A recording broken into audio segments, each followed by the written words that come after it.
This is Hino's sport bringing you that heat and that fire. All right. See, this is the problem with classic dolts and troglodytes, fruity poo and plum plum brains, ultra fanboys with the ultra fanboy rhetoric. They sat here and they tried to make way more out of the Gervonta Tank Davis arrest than what it needed to be. Gervonta Tank Davis was giggling with Floyd Mayweather's ex Yaya. The arrest that happened, obviously there's more intel that's going to have to be developed before we can know the full gist of why the arrest took place in the first place. But he wasn't the driver. So clearly he wasn't doing something that was erroneous. He was smart enough to not be the driver. So you got to give him credit for that. Secondly, if it was serious, then why is the fighter, not the fighter, why is the police officer in the background laughing when Gervonta Tank Davis and Yaya's laughing? You guys know police protocol.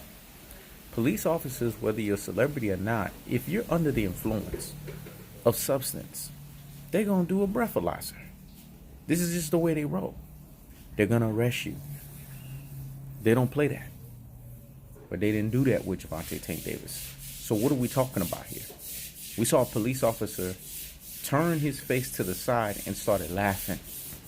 And like Gervonta Tank Davis said on his PBC on Fox interview, so what do you have to say when Andre Berto asked him the question about the haters and these damn trolls that are sitting here keeping their name in your mouth? And this is why I tell everybody, Gervonta Tank Davis is a man with confidence, purpose, and an abundance mindset. Because when you have this mindset, you understand your alpha economics. You understand where you are as a true alpha. And in True Alpha response, he said, whether if it's good publicity or bad publicity, it's publicity. So he understands the NWA term. All publicity is what?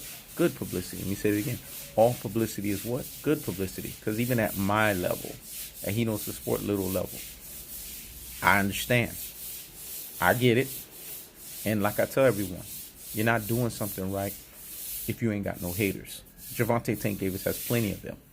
The biggest one was the Chihuahua barking behind the damn fence in Terrence Buck Crawford.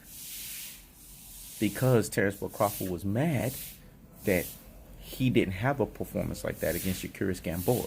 So he's hot and bothered like grist that Gervonta Tank Davis performed better than him. So then he went on a soliloquy to say, well, if that Tank fought Devin Haney or if he fought Loma, then he would be exposed. He needs to stay away from them. That was just basically Terrence Buck Crawford's what we call Chihuahua barking behind the damn fence beta boy response for him not performing the way Tank did against Chihuahuas Gamboa.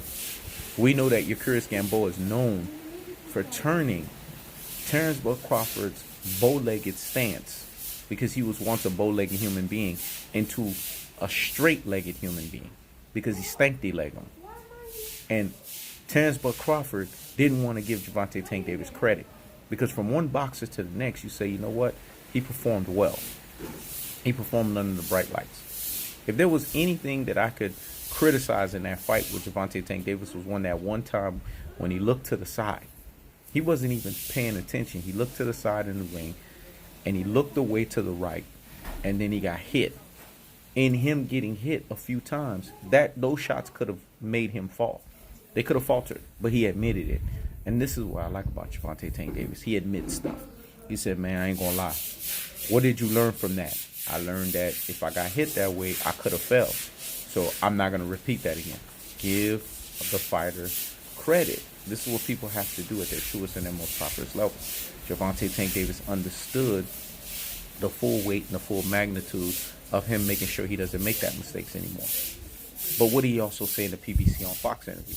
I like that. He criticized himself when it came to the weigh-ins. They asked him, you know what I'm saying, that finance woman, Kate Abdo, asked him, okay, what about making weight? He explained it, and I like the way he explained it. And his explanation to me was credible. He said he doesn't like being at that uncomfortable weight for a long time. But obviously, as a fighter, you want to make sure that you make weight. So I'm not going to excuse it. But I understood the credibility behind what he was saying. Because fighters have to, drain weight to make weight. They all do it. Don't get it twisted. All this stuff about weight bully, it doesn't exist in boxing. Because if you're going to use weight bully terminology, then you have to say every fighter's a weight bully. You see what I'm saying? This is why this terminology in boxing is stupid. It's brain full of mush and brainwashed dodo headism. It's classic dodo troglodytisms. It's Rudy Poo and plum brainisms. And it's ultra fanboy with the ultra fanboy rhetoricisms. It has no place in the sport of boxing. There's no such terminology as weight bully. Because if you say one fighter's a weight bully, then you have to say every fighter's a weight bully. Again, reverse bias, aka detractors, aka panderers, that have nothing better to do but to try to give you masterful dupery and trying to dupe your brain. But you can't be a brain full of mush and a brainwashed dodo head enough to the point to where you allow that to happen. You got to be a deep thinker out here in these boxing streets. A real G, a super real G, and an ultimate real G out here in these boxing streets. What I like about Gervonta Tank Davis is the fact that he admitted stuff. This is what men with confidence, purpose, and an abundance mindset do. They admit stuff. When they're wrong about something, they admit it. When they go through challenges, they admit it. I don't see nothing crazy about the rest, so I'm not going to further talk about that. And what I did like about him is the fact that at the end, people didn't pay attention.